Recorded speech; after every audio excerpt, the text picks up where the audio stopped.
Bonjour, je vous présente donc mon logiciel Machine, logiciel de création d'images qui est basé sur la manipulation d'images bitmap.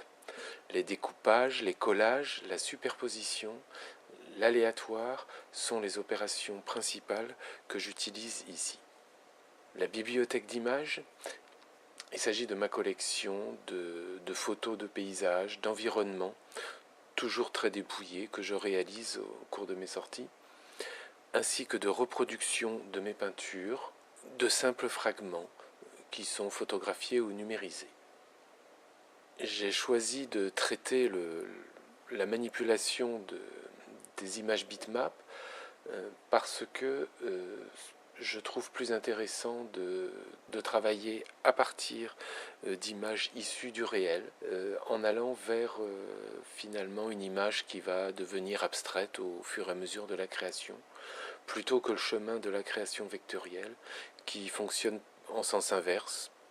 Un travail d'abord abstrait qui va finalement donner lieu à une création qui va tenter de figurer ou de se substituer au réel, souvent avec un aspect onirique.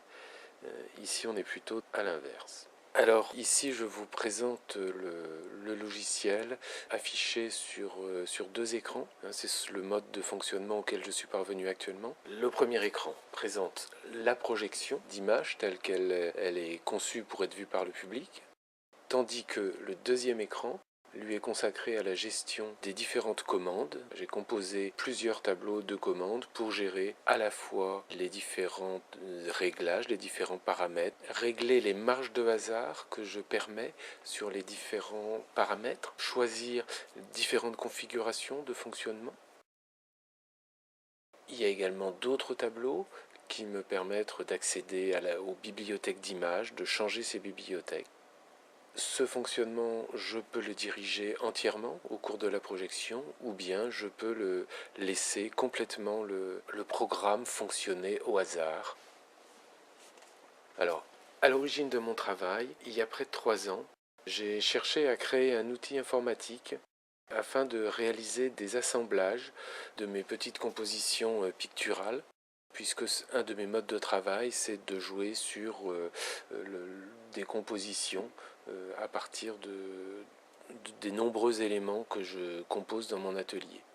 Et donc je trouvais qu'il était intéressant d'utiliser l'outil informatique pour essayer de jouer de manière aléatoire, de proposer de jouer avec différents agencements possibles, plutôt que de m'embêter finalement dans l'atelier à assembler, à graffer, à clouer au marteau. Alors progressivement, je me suis mis à vouloir adjoindre à ces fragments de peinture des photographies que je réalisais.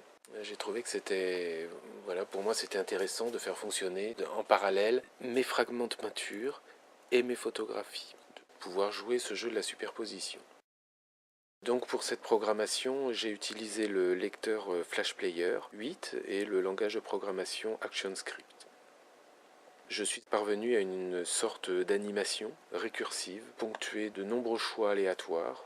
La gestion de l'aléatoire, ça a toujours été un de mes centres d'intérêt depuis l'origine, parce que je crois que dans la création picturale, il y a toujours des gestes qui sont liés au hasard, qu'il n'y a pas une maîtrise, qu'on ne fait finalement en créant que gérer les marges de hasard possibles, et non pas une règle absolue de création. Et j'ai donc abouti dans cette création à une sorte de film vidéo. C'est le format vidéo HD Ready, mais en fait il s'agit d'un film sans fin, puisqu'il n'y a jamais de répétition de l'image et qu'il y a toujours une intervention du hasard qui vient modifier les affichages, modifier les images qui vont être affichées simultanément, qui vont se superposer.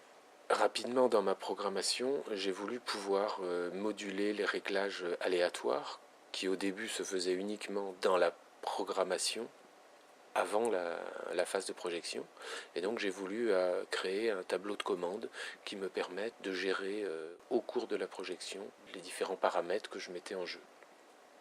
Petit à petit, c'est devenu un véritable tableau de commandes, comme une table de mixage sonore. Ici, il s'agit d'une sorte de table de mixage visuel. Sur les fondements de l'image qui apparaît, de la même façon que dans mon travail de peinture, la composition se fait par éléments et la mise en forme de travaux en juxtaposant ces éléments sous la trame du quadrillage. Sur ce travail, c'est aussi la trame du quadrillage qui est dominante, prépondérante pour le mode de création.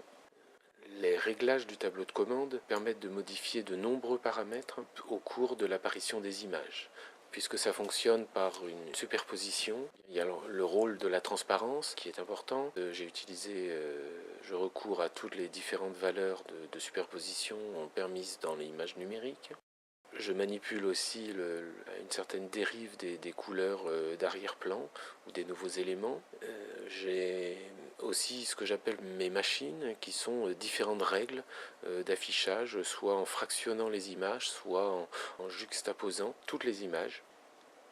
Enfin, j'ai créé des configurations types qui permettent au logiciel de fonctionner sur des modes de fonctionnement prédéfinis, ce qui fait que au fil des heures de projection, de manière aléatoire, de nouvelles possibilités vont se produire à l'écran.